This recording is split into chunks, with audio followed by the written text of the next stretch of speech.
Welcome back to HoopsHD, everybody. Our continuing 2020-2021 preseason podcasts. Believe it or not, we have a college basketball season starting better late than never. I'm your host, Chad Sherwood, joined here today by David Griggs and John Sleek in the top row. Below me, we got Joby Fortson. To his sides, we have John Titella and Matt Zakowski. Just by a point of information, we are recording this on Monday, November 9th, around 10 o'clock p.m. So if there's some breaking news regarding the Big East that comes after this, please forgive us, but it's all David's fault for making us record this so early.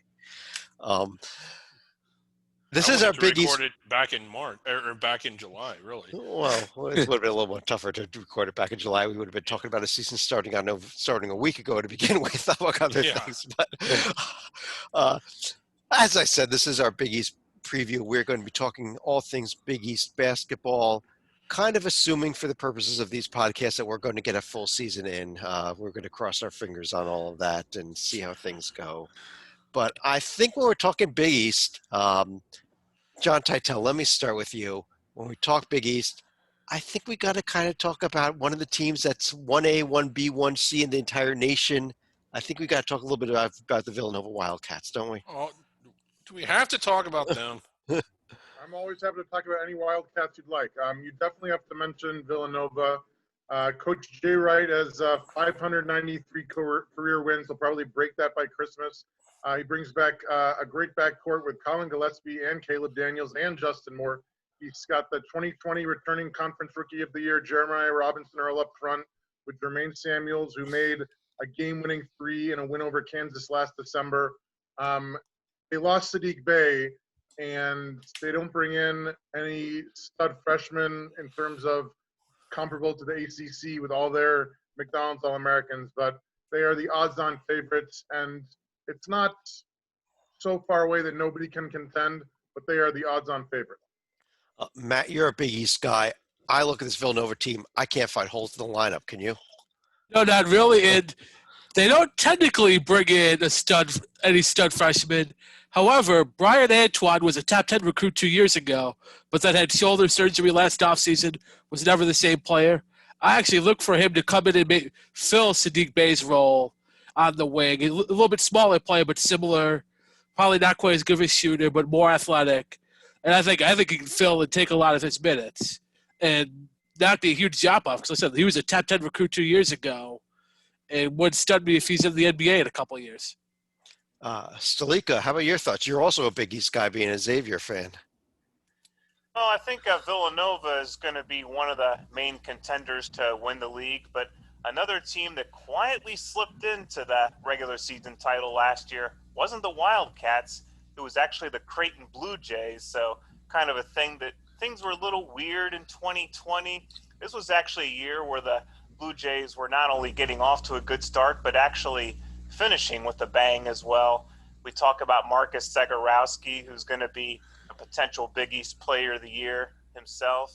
You look at a guy like Denzel Mahoney, who transferred in from Southeast Missouri State and became eligible midway through the year, so he became another scoring threat. And you add guys like Damian Jefferson and Mitch Ballack. Greg McDermott's actually going to have a pretty decent core of guys to rely on for Creighton. Yeah, Joby, let me bring you in here on Beyond Villanova, this Creighton team. As Lee had mentioned, they did tie for the league crown last year, regular season. Obviously, we had no conference tournament. Tyshawn Alexander is gone, but kind of like Sadiq Bey being going to Villanova, everybody else is back, aren't they? Well, I think that's like saying when we get to Seton Hall, a lot of people are back, but they lost this Miles Powell guy. We'll talk about Seton Hall later. They lost a lot more than Powell, but I know. We'll get to Seton Hall later, but I actually think it will have a effect because of the go-to component there. However, Creighton's still a NCAA caliber team. I just think Villanova is a leap, is steps ahead, if not a leap ahead of Creighton. But if you told me Creighton finishes second in this conference, no arguments from me. I have a dark horse I'd pick there, but that's a dark horse, not and everybody will laugh at when I say it. So. Well, we might get to that in a minute, though. But David, there were only two teams from the Big East in the preseason top 25. They were Villanova at number 3. argue they could have been 1 or 2 over Baylor and Gonzaga, but they were number 3 and Creighton at number 11. Yeah, and I think that sounds about right. I'm big on this Creighton team too. I think they're a protected seed caliber team, whereas Nova is a Final Four, maybe national title contender. But yeah, it was kind of a shame last year because Creighton was really thundering down the stretch. They would have undoubtedly been a protected seed. One of the things that we kind of rail on Creighton for, or I do anyway, is how they sort of taper off at the end of the year and fizzle out early. They have not been past the round of 32 since the NCAA went to a 64-team format. I think that maybe they've been to one Sweet 16, but it was – not really in the modern era of college basketball. So you were kind of excited for them. If you follow basketball like we do, the kind of fan base they have. It was one of those teams that you just felt really good for. And, hopefully they can kind of rekindle some of that this year and get back to that level again. Well, Titel, let me ask you about another team here. Joe, we already mentioned them briefly. There was a 3-way tie last year for the regular season championship between Creighton, Villanova, and Seton Hall. Besides Miles Powell being gone, though, Quincy McKnight is gone, Romaro Gill is gone.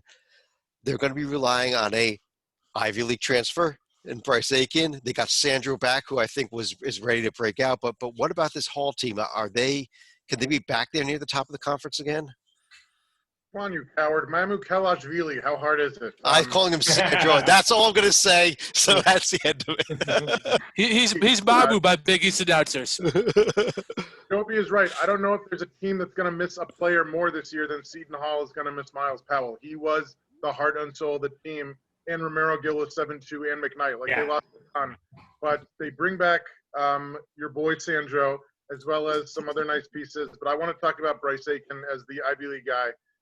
He was amazing at Harvard, kind of single-handedly helped that team beat Georgetown of all Big East teams in the 2019 NIT. He was Conference Rookie of the Year in the Ivy League back in 2017. He's from Jersey, and he scores. He automatically is already one of the best shooters in the conference. I think he's going to be the biggest X factor and can really take this team from good to great. Yeah. Wow, great. Huh. You look at it, so you're talking great. Are you talking like Sweet 16 caliber great? They would need a lot of favorable matchups, but yes, I think that even after losing all of that talent, that he and Mamu Kalashvili and others, I think there's enough still in the cupboard. Yeah, I mean, Olsen coming in from Canisius is probably going to be the starting point guard. I think the guy can play also. But David, you want to disagree with Titel about Seton Hall being great this year?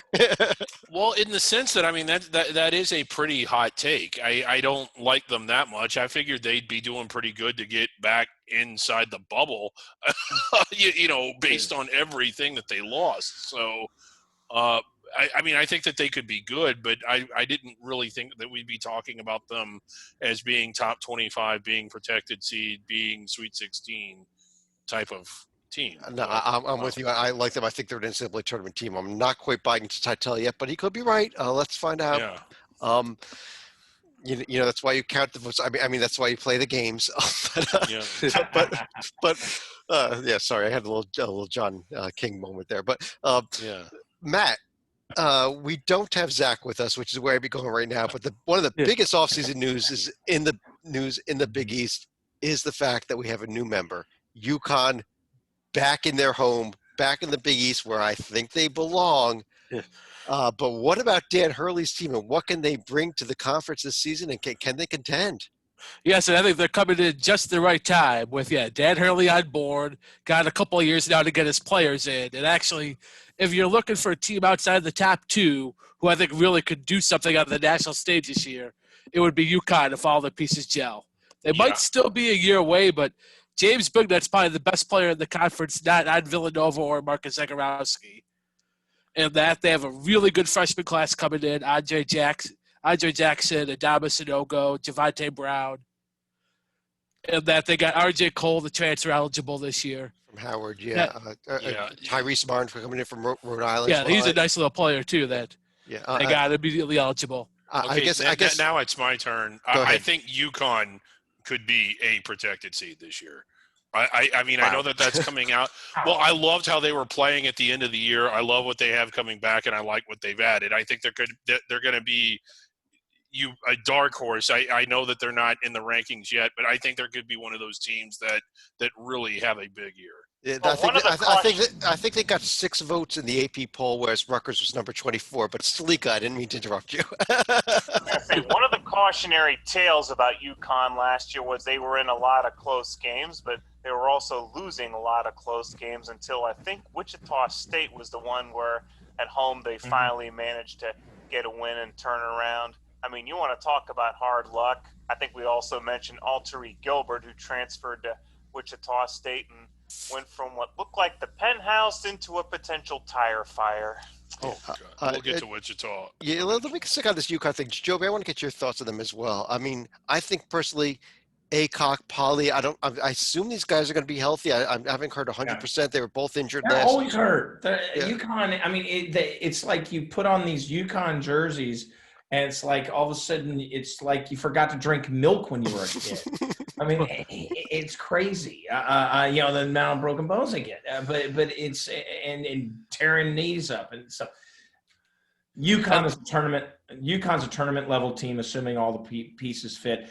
I am not on the second weekend crowd. Oh, you're wrong. I mean, yeah. But I am on board with I think 6 votes is a travesty. They deserve more than 6 votes in the AP poll. I wouldn't have voted for the AP poll, but I could see. I'm surprised that Northeast journalists didn't, do more with that because they are a tournament team. They are a top 40 to top 35 team, and that is your 8. They scream 8-9 seed to me, and they did.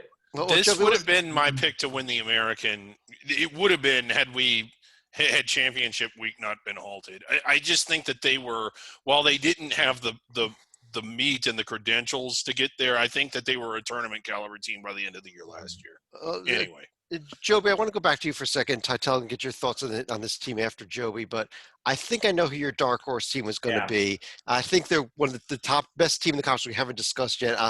Are you going to the state of Rhode Island? Yes, I am. I think Ed Cooley has got something going. I know they lost 3 starters, but they have 7 guys who play double-digit minutes, and I do believe their best 2 players besides Diallo. Losing Diallo is something, but you've got Reeves and Duke, and they are the real deal. They can give you that scoring punch. I think you're going to see breakout on that matter, because Duke only had 12 points a game last year. Increase it by 5 at least this year. I'm dead serious on that.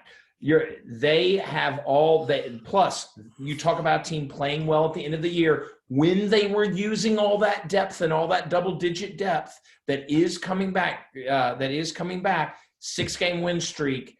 And they were bad at the start of the year, but they were definitively. They were like in mid to late February. They were should we even consider them for the bubble? By the mid-March, they were knocking on the door of a 7 or 8 seed. Yeah, it was. That's the sort of thing, and I think that says a lot about Cooley's coaching. But I also think they have the core, despite lose. Gosh, I wish they had Diallo because this team could be a protected seed team otherwise. But I think they could be second. I think they could be second in the conference though, and they are a tournament team. Well, Titel, what are your thoughts on this Providence team? You've got a couple interesting players coming in. Bryce Goodine was a top 100 recruit when he went to Syracuse coming over. Noah Horchler at North Florida, albeit, but was a double-double type of guy too. And the biggest news on Saturday in the country, Ed Crosswell becomes immediately eligible. He averaged 10 and 7 for LaSalle last year. Huge guy, 6'8", 245. He'll fit right in the Big East. I got to say this. That was definitely on Saturday the biggest news in the country. You got to look at John Rothstein's tweet on that. I've criticized him in the past, but it was one of the greatest tweets of all time. So. Yeah, where he said he became immediately eligible, and everyone in the Upper East Side of Manhattan started celebrating. Yeah, that's the one. Yeah. David. beyond these top 5 teams we've discussed, is there another team in this conference that you're looking at as an NCAA tournament caliber team? I personally think there's a gap after these first 5, but there is a gap. But the other thing about the Big East is that I think one of the other ones will get up there. Look at what Butler did last year, probably starting off with no votes or no attention. Hold on, I got to find my Butler notes. Give me a moment. I got to go scroll way down here. Okay. Talk about Butler, David. Well, yeah, but I'm not saying this is going to happen, but like to go from about where they are now all the way up to 5th in the country at one point, I just think that somebody is going to emerge from the bottom. Wouldn't it be great if it were DePaul, but it probably won't be. Well, let me go to You should have gone to Matt, in my opinion. Well, I think let me go to Salika first, then I'll go to Matt. But Salika, let's talk about your team. Let's talk about the Xavier Musketeers. Travis Steele now, I guess he's in his 3rd year, correct? Marshall, Jones, Gooden, all gone. Can they compete? Can they be in the picture for a bid this year? There is a reason Travis Steele at the beginning of last year said he wanted to be one of the best defensive teams, if not the best defensive team, is because offense was so porous. This team could not score in a brothel at times. It was that bad. Could not score. There you go. Well, hopefully they didn't get any NC State on them while they were there. But what about this year, though? I mean, Fremantle should step up. Nate Johnson coming in from Gardner Webb, he be able to score. I mean, what do you think about Nate Johnson is going to be immediately eligible. They're still hoping that Ben Stanley, who's going to be transferring from Hampton, could also be immediately eligible. Everybody gets a waiver this year. You don't have to worry about that.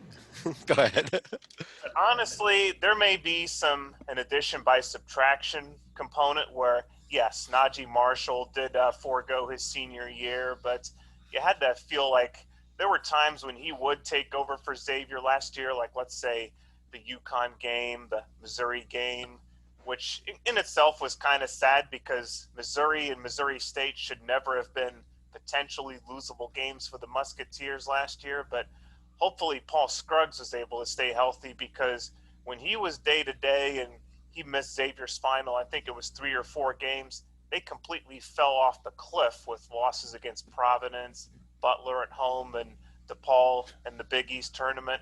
There was a reason why I was saying behind closed doors, do not put the Musketeers in the field, because without them, they are a completely different team. Yeah, Matt, Joby said I should go to you, and I think we have to at this point. You lose. Well, you lose Amin with 13 points a game. You lose Bailey 7 points a game. And I think Marcus Howard's gone too. He was kind of good, wasn't he? Yes, he was. Although you want real hot take time, DJ Carter might be a more talented overall player, because there's 200 to the floor.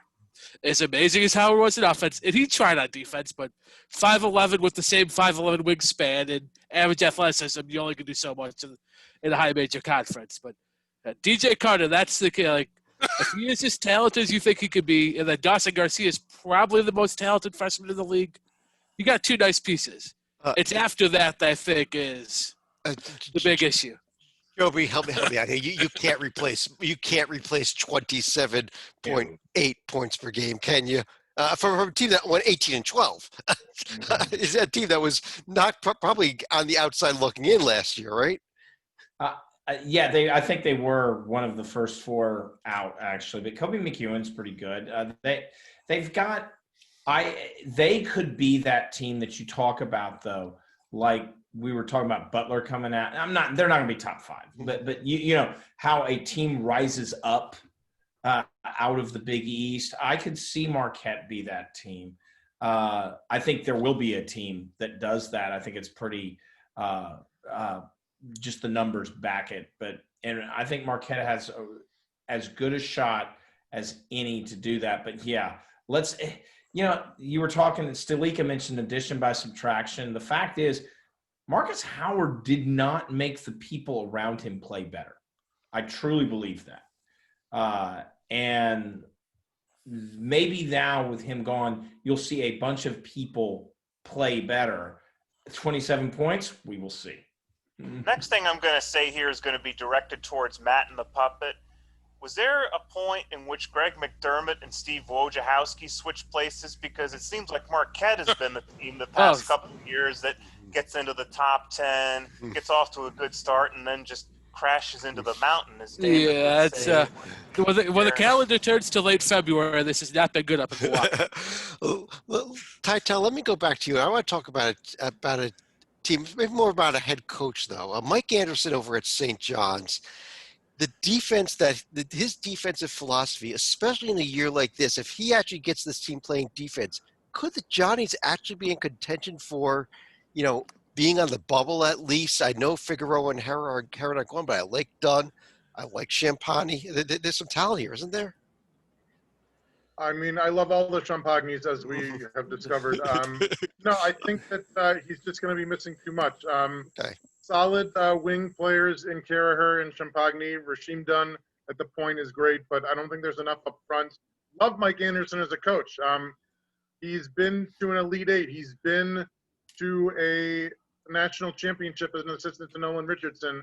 I just don't think there's enough up front in a conference that has a lot of big guys. Well, how about below these teams? We got a few more left to mention. David, you wanted to mention Butler. Go ahead. Well, I meant to only mention them as an example of a team that sort of walked out of the Pacific Ocean last year and was onto the national scene. But there are solid years and there are rebuilding years, and then if you go just below a rebuilding year, there's the preparation for the rebuilding year that would take place next year. I think that's where Butler is. The other team. What a remarkable November and December that DePaul had last year. And, that's where I was going next. Go ahead. Yeah, we were talking about them being an NCAA tournament team, and it was legit. And I'll say this, when conference play started, they still looked like an NCAA tournament team. It was a really strong Big East. They were right in game after game after game after game, but they just kept losing and losing and losing. And then it's, by the end of the year, they were kind of DePaul. But, there was something there, wasn't there? I mean, we all saw it, didn't we? This was a team that was good. Well, Joby, I mean, Charlie Moore, I think, is one of the best guards in the entire Big East. Roy Salnave comes over from Monmouth, 14-plus points a game. I think Javon Freeman Liberty should get the waiver. I don't think it's been approved yet, but he's coming over from Valpo. He can score. There might be something here to be above the basement at least. Yeah, we'll see if Lato can scream enough to make him do it. They actually do have some pieces. I don't know if this is the year where slapping pieces together comes, easily though. And they did lose, Reed and Coleman Lands, and I don't know if they're good enough to do. It's not like you're inserting a piece here. They're having to kind of build it a little bit, and that is a difficulty this year. And I don't know if Lato is good enough to build, to be very honest.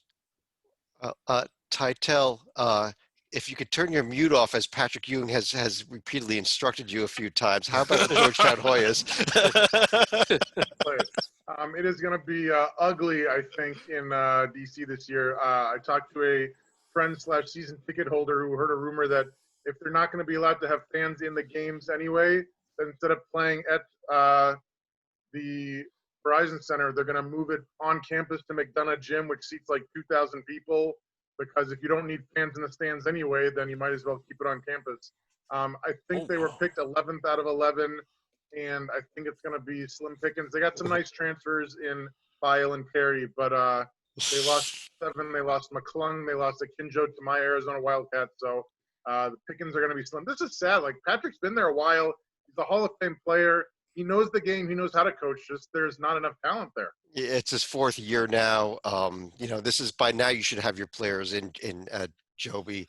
Yeah. And instead, like you said, McClung gone, Yurtseven gone, Terrell Allen's gone. And you're relying on Bile coming in from the Southland Conference. That's not Big East play.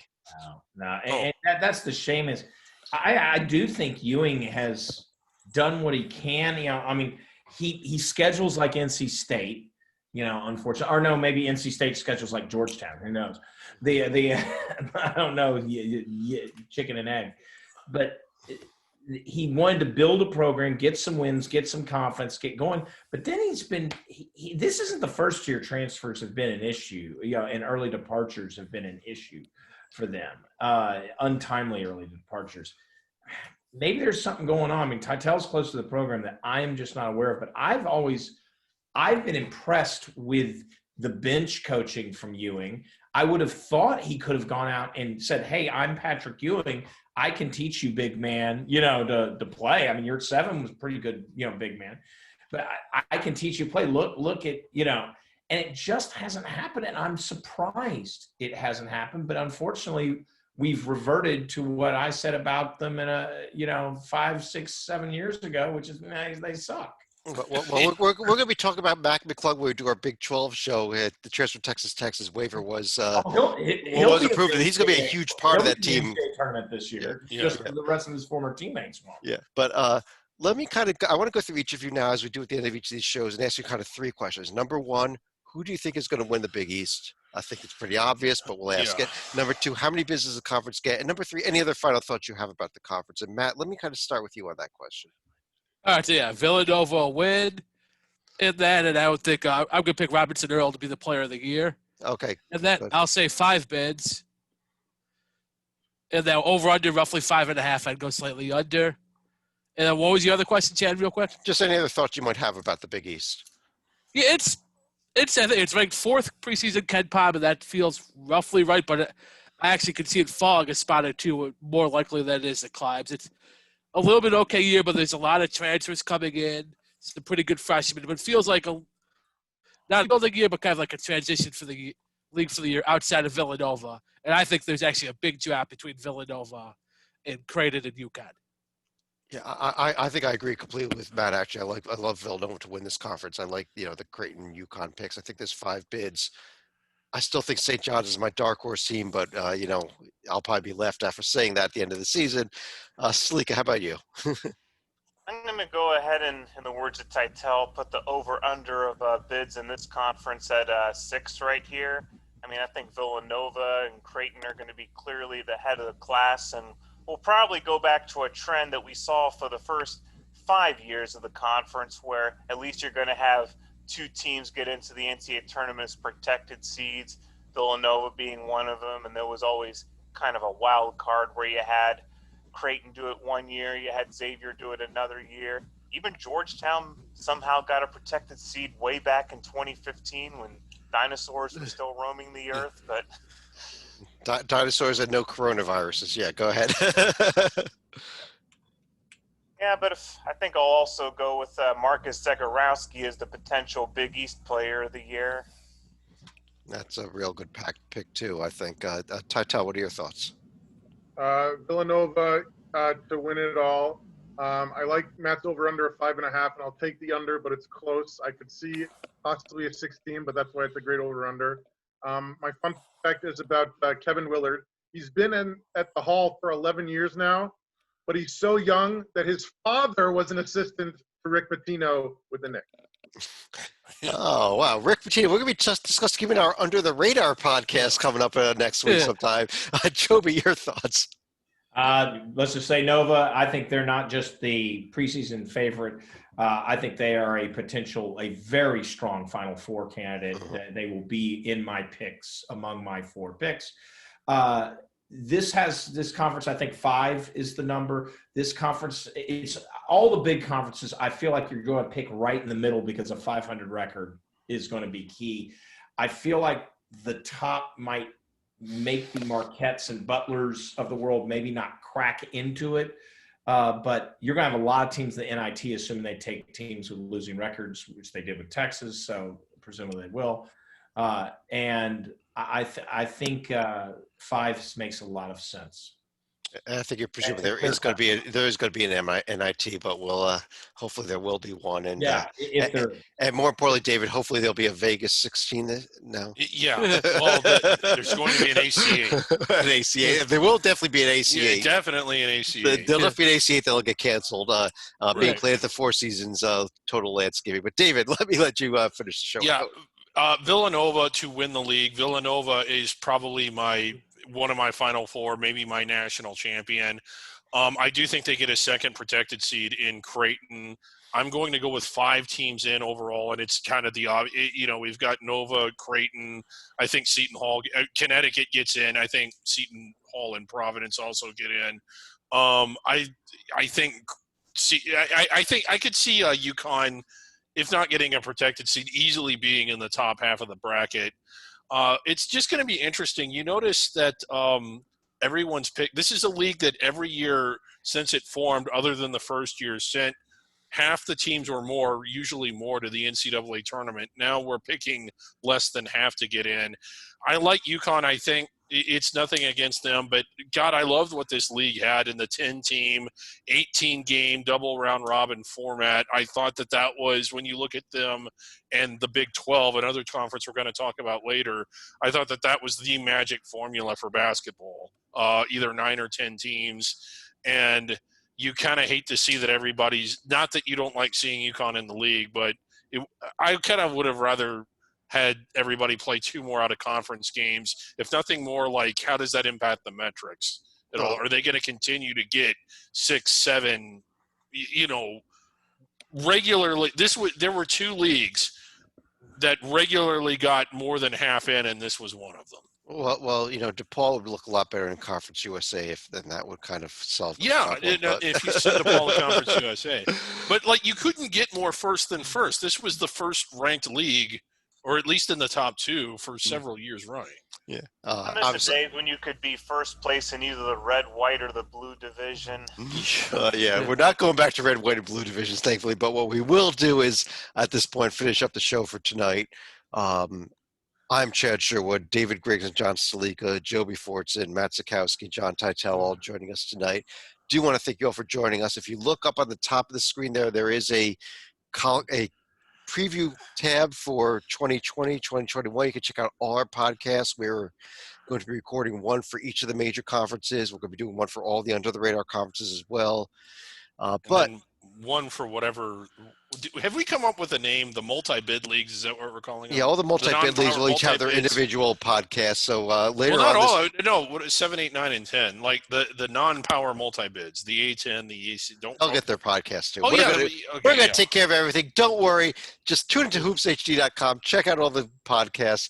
But I do want to thank everyone for joining us, and we will talk to you again real soon.